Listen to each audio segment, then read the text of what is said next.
버둥이 여러분은 거인이 있다고 생각해요? 저는 있다고 생각해요. 이 이야기는 실제 이야기예요.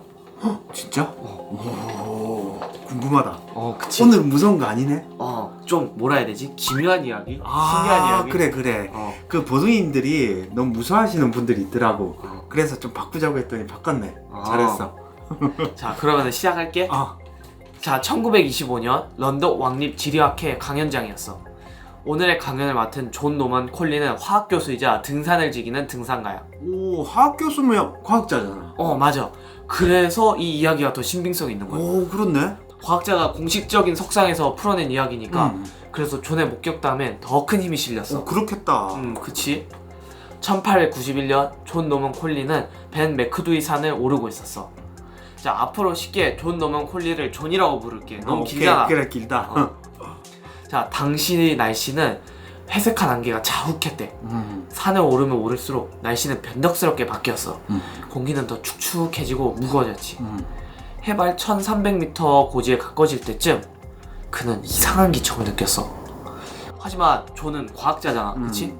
당연히 높은 곳에 올라왔기 때문에 뭐 고도로 인한 문제라고 생각했대. 뭐 기압이 달라지고 하니까 그치. 뭐 소름이 돋다거나 그럴 거 아니야. 그럼 무서워서 그런 거 아니야? 아무튼 그런데 한 걸음 한 걸음 더 발을 뗄 때마다 무거운 공포감이 그를 덮쳤어. 그는 무언가 분명히 있다 라고 직감적으로 확신할 수 있었대. 그는 곧장 뒤에 누가 따라오는지 확인하려고 뒤를 돌았어. 그런데 그곳엔 아무도 없었어. 하지만 분명 소리가 들리고 있었어. 분명 그 소리는 자신의 발걸음 소리와 다른 소리였어. 굉장히 무겁고 둔탁한 소리였어. 척.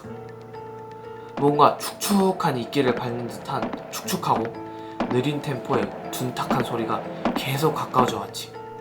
무서운 거 아니라며. 아니, 좀 기묘한 걸 계속 들어봐. 그래, 알았어. 존은 공포감에 발이 움직이지 않았어. 대신 자신이 듣고 있는 소리에 집중했어. 그는 과학자잖아? 귀신? 괴물? 이런 걸 믿는 사람이 아니었단 그치. 말이야. 그치? 분명 이 소리는 들리고 있고 이 소리가 무엇인지 알아내고 싶은 욕구가 그를 감쌌어. 과학자 맞네. 이제 살짝 무서우면서도 뭔가 알아내야 탐구 된다. 욕구. 탐구 욕구. 그래. 그런데 갑자기 발자국 소리가 들리지 않는 거야. 존은 잠시 내가 잘못 들었나? 너무 높은 곳에 올라와서 귀가 먹먹해서 그런가? 라는 생각을 하고 다시 걷기 시작했어. 그러자 그 소리가 다시 들리기 시작했어. 그 소리는 자신의 발자국 소리와 같은 속도로 자신을 따라오기 시작했어. 뭐지? 그때부터 존의 등에서는 땀이 흘러내리기 시작했어. 여긴 고산지대잖아? 높은 산위는 춥단 말이야. 이 땀은 더워서 흘리는 땀이 아니었어. 존은 싸늘함과 함께 생존을 위협받는 듯한 다급한 땀을 흘리기 시작한 거야. 땀은 등줄기를 타고 흘러내렸어. 존은 자신의 이성을 총동원해서 자기 세뇌를 시작했어. 이건 자연스러운 현상이야. 고산지대에서 신경이 잘못 인지하고 있는 거야. 땀을 흘리는 것도 자연스러운 현상이야. 두려워하지 마.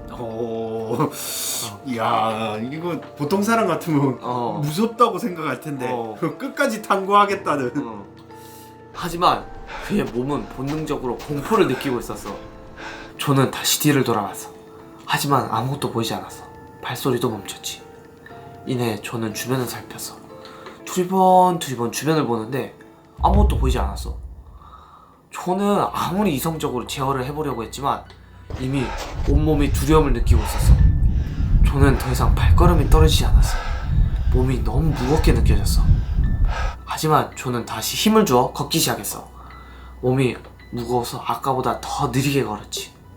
그런데 다시금 들리는 그 발자국 소리도 존을 따라 느리게 걷기 시작했어. 누가 쫓아오는 거 맞네. 아니야? 그러니까 존은 불안해지기 시작했어. 분명 무언가 살아있는 생명체가 그를 계속 주시하고 있는 느낌이었거든. 존은 다시금 멈춰섰어. 그러곤 다시 뒤를 돌아섰어. 그리고 소리쳤어. 누구야? 존의 소리는 메아리쳤어. 하지만 존의 목소리일 뿐 다른 목소리는 하나도 들리지 않았어. 다만 존은 알 수 있었어.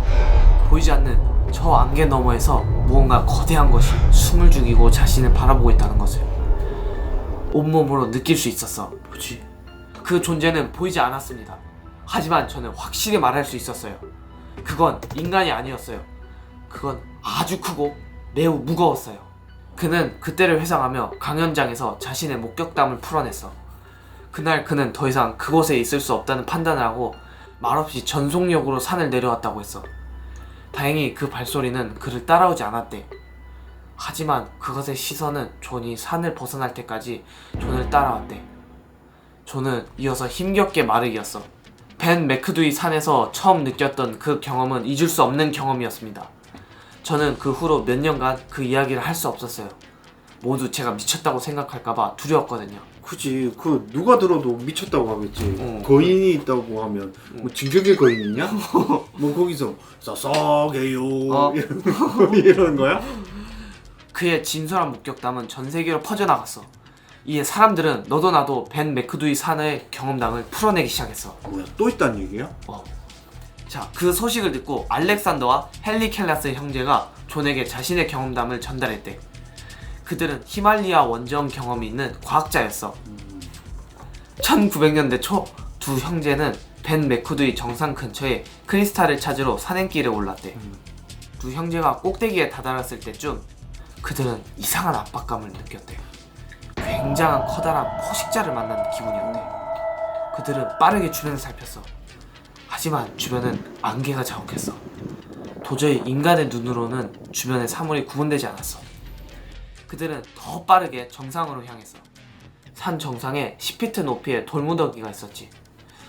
한국식으로 하면은 한 3m? 3m 정도 돼. 굉장히 높은 돌무더기잖아. 그런데 그 옆으로 돌무더기 비슷한 무언가가 움직이는 게 보였어. 그 무언가는 안개를 뚫고 점점 가까워지기 시작했어.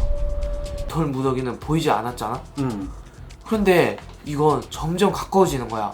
형제는 극도의 불안감과 공포를 느꼈대. 분명히 그것은 자신들을 보고 있었대. 아니, 자신들이 인지하기 전부터 그것은 이미 형제를 계속 보고 있었던 것 같았대. 형제는 극심한 공포와 압박감에 빠르게 도망쳤어. 산을 내려가며 다시금 정상을 바라봤을 때 그 돌무더기 크기의 그것은 정상 주변을 한 바퀴 돌더니 다시 안개 속으로 사라졌대. 뭐지? 진짜 있다는 건가? 잘 모르겠어. 이 형제의 목격담 외에도 수십 년 동안 유사한 증언들이 여러 사람들에게서 퍼져나갔어. 모든 사람들은 다 비슷한 증언을 하고 있었어. 매우 거대한 그림자를 보았다. 두 발로 걷는 듯한 거대한 존재였다. 뿌연 안개 속에서 희미한 큰 실루엣을 보았다. 강렬한 위압감과 공포심을 느꼈다. 사람들은 그것을 거대한 회색 거인이라고 불렀어. 그렇게 이 괴물은 미스터리로 남았지. 그런데 어느 날 1958년에 출간된 알렉산더 튀니온의 회고록에 이 거대한 회색 거인의 이야기가 다시금 나왔어. 이 사람이 이 거대 괴물을 가장 가까이서 본 사람이 아닐까 싶어. 진짜? 야, 뭐 한두 명이 본 게 아니네. 여러 사람이 봤어. 1943년 10월 튀니온은 혼자 10일간의 산행을 하며 벤 매크두이 정상에 올랐어. 그곳은 짙은 안개가 자욱했고 기온은 차가웠으며 바람은 거치게 불고 있었대. 그가 정상에 다 닿았을 때 그는 등 뒤에서 쿵! 하는 소리를 들었대. 그것은 분명 사랑의 발자국 소리가 아니었대. 매우 거대하고 다른 걸음걸이임이 느껴졌대. 그가 소리를 향해 뒤를 돌아봤을 때 거대한 형체가 안개 속으로 사라졌대. 그러더니 이내 자신을 사냥하는 맹수처럼 안개 속에서 나타났다 사라졌다 반복했대. 그러더니 그를 향해 돌진했대. 그는 즉시 손에 들고 있던 총을 꺼내 세 발을 발사했대. 하지만 총알이 먹히지 않았고 형체는 계속해서 자신을 향해 돌진하고 있었대. 그는 공포에 휩싸여 산을 미친듯이 하산했대. 그는 이때 너무 공포에 질려 자기 인생 평생의 하산 기록을 세웠다고 말했어. 그렇게 빠르게 하산해 본 게 처음이래. 그리고 그는 이것은 분명 거대의 회색 거인이었다고 말해. 그럼 이 사람도 있는 거 알면서도 간 거잖아. 그러니까 정말 거인이었을까? 한 측에서는 당연히 이러한 미스터리 현상을 과학적으로 설명하곤 해. 아, 그런 사람 있지 또. 항상 과학적으로- 있어 그 과학 덕후들. 브로켄 현상이란 게 있어. 태양이 뒤에 있을 때 안개나 구름에 자신의 그림자가 비쳐서 그림자가 거대하게 보이면서 유령이라고 착각하게 되는 착시 현상이야. 그게 브로켄이라고? 브로켄 현상. 사람들은 그 거대 괴물이 태양을 등지고 있어서 거대한 그림자를 보고 착각한 것이라는 말이 있어. 하지만 나는 이게 맞지 않다고 생각해. 그래? 그림자는 바닥에 있잖아. 아 그지. 근데 대부분 사람들이 안개 속에서 본 것은 거대한 형체였어. 이렇게.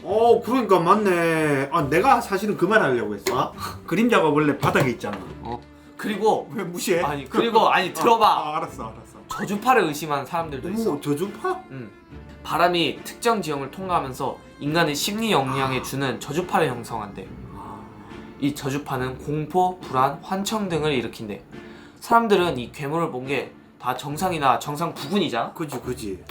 그곳에 저주파 영향이 있는 곳이라는 이야기인 거지. 그럴 수 있겠다. 뭐 어느 정도 신빙성은 있다고 봐. 그지. 그리고 마지막으로 나오는 이야기는 고산 고립 스트레스와 만성 피로래. 뭐 그럴 수도 있겠다. 그치. 그지. 대부분 혼자 산행에 올랐잖아? 그래서 혼자 고산지대에 고립됐다고 느끼는 불안함이 있었을 거래. 그지. 충분히 가능하지. 그리고 거기에 안개, 바람소리, 피로 등이 합쳐져서 누군가 뒤에서 따라오는 환상을 만들었을 수도 있다고 해. 충분히 그럴 가능성이 있을 것 같아. 근데 나는 잘 모르겠어. 왜? 내가 아까 얘기했잖아. 형제는 둘이었어.